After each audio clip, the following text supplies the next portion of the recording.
This video is going to show how to assign a permanent shortcut key in OrCAD PCB Designer.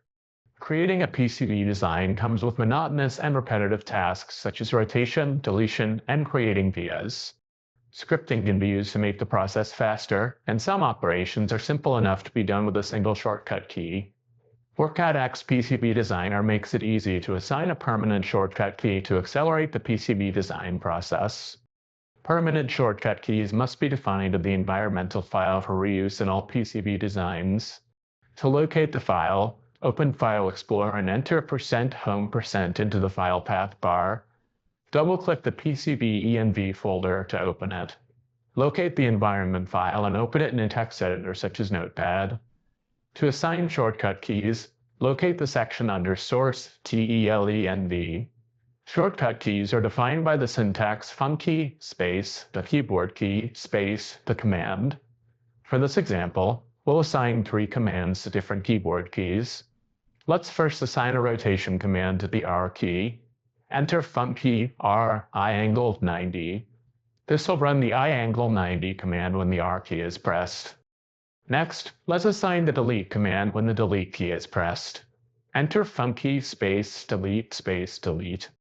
Finally, we'll assign multiple commands to a key by surrounding them in quotes. Enter funky space V space quote pop BB drill unquote to create a via when the V key is pressed during routing. Save and close the environment file when finished.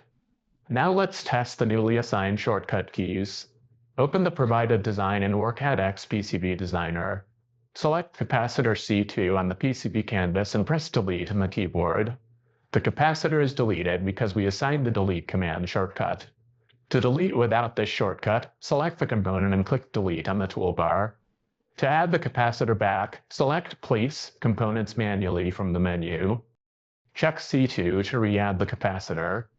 Click hide to hide the placement window. Press R on the keyboard to rotate the capacitor. With the shortcut key assigned, the capacitor is rotated quickly. Click to place the capacitor, then right-click and select Done. Now let's test our via shortcut by routing a trace. To start routing, select Route Connect from the menu. Click a pin to start routing a connection. In the Options panel, select Bottom as the alternate layer. This will continue routing on the bottom layer after a via is placed. Press V on the keyboard to create a via. As defined, the via is placed and the layer is changed to bottom. Right-click and select Done to finish the trace. Quickly reduce simple but monotonous tasks to single keystrokes by assigning permanent shortcut keys in OrCAD PCB Designer. For more tutorials, visit us at resources.ema-eda.com and don't forget to like and subscribe to our YouTube channel.